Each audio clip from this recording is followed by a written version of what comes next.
కర్నూలు జిల్లా నాయుడుపేటలో జిల్లా state food commission Vijay Pratap Reddy ఆకస్మిక తనిఖీలు చేశారు. నాయుడుపేటలోని జెడ్పీ బాలికల ఉన్నత పాఠశాల, ఇతర కళాశాలల్లో ఆయన తనిఖీలు చేపట్టారు. విద్యార్థులకు ఇచ్చే ఆహారంలో ఎటువంటి పొరపాట్లు ఉండకూడదని ఉపాధ్యాయులను, అధికారులను హెచ్చరించారు. విద్యార్థులకు ఇచ్చే ఆహారం విషయంలో క్వాంటిటీ, క్వాలిటీ తూచా తప్పకుండా పాటించాలని ప్రిన్సిపల్, వార్డెన్లను తెలియజేశారు. పిల్లలకు పెట్టే భోజనం విషయంలో, మౌలిక వస్తువుల విషయంలో ఏదైనా సమస్యలు ఉంటే వాట్సాప్ నెంబర్ 9490551117కి మెసేజ్ చేయాలని తెలిపారు. అనంతరం పిల్లలతో సరదాగా కొద్దిసేపు మాట్లాడుతూ ప్రతి ఒక్కరూ చక్కగా చదువుకొని జీవితంలో ఉన్నత శిఖరాలను అధిరోహించాలని తెలిపారు.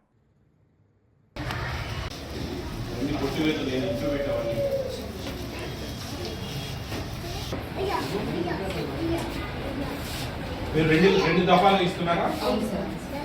ఒక దఫా ఇది రాకండి, అందరూ 20 చేసి ఒకసారి ఎక్కువ మంది రావడం లేదు.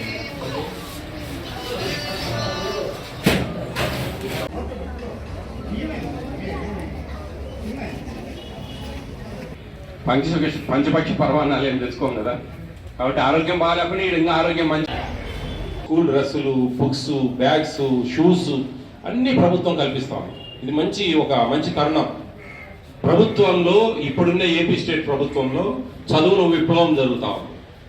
నేను ఒక హాస్టల్కి వెళ్ళాను, అది సత్రం, అక్కడ ఒక జ్యోతిరావు పూలే హాస్టల్ 595 మార్కులు హైయెస్ట్ మార్క్స్. గ్రేట్ థింగ్ అనమాట, గ్రేట్ అచీవ్మెంట్. ఎప్పుడో గతంలో 7-8 ఏళ్ల క్రితం, 10 ఏళ్ల క్రితం ఏదేదో ప్రైవేట్ స్కూళ్ళల్లో 1, 2, 3, 5, 97, 96, 95 అని చెప్పుకునేవాళ్ళు. ఈరోజు ప్రభుత్వ స్కూల్ ఆ విధంగా చెప్పుకుంటా ఉన్నాయంటే మీ దగ్గర ఇక్కడ పనిచేసే టీచర్లు ఎంత డెడికేట్ అయ్యి, ఎంత ఇష్టంగా మీకు చదువు చెప్తా ఉన్నారనేది మీరు జాగ్రత్తగా మనసు మీద తీసుకొని, ఆ టీచర్లు చెప్పినట్టు బాగా విని, బాగా మైండ్లో పెట్టుకొని, ఆ డిజిటల్ బోర్డ్స్లో డిస్ప్లే అయ్యేటిని బాగా శ్రద్ధగా విని మీరు మంచి పొజిషన్లోకి పోవాలి. అందరూ కూడా మంచి చదువులు వస్తే మంచి పొజిషన్ వస్తుంది.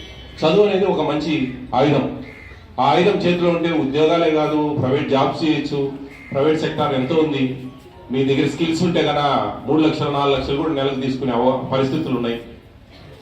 ఇవన్నీ కూడా అన్నమాట ఎంతో ఉన్నాయి. బిజినెస్ చేయొచ్చు తెలివిగా, చదువుంటేనే కదా. చదువు రాని వాళ్ళకి స్కిల్లెస్ వర్క్ చేయడానికి, చదువు లేని వాళ్ళు స్కిల్లెస్ వర్క్ చేస్తారు. పనికి ఆహార పథకం పని పోతారు, చూసారా? పనులకు పోతారు కదా కొంతమంది. పోతారా? ఇక్కడ గవర్నమెంట్ పనులకు ఏమంటారు దాన్ని? NRJS.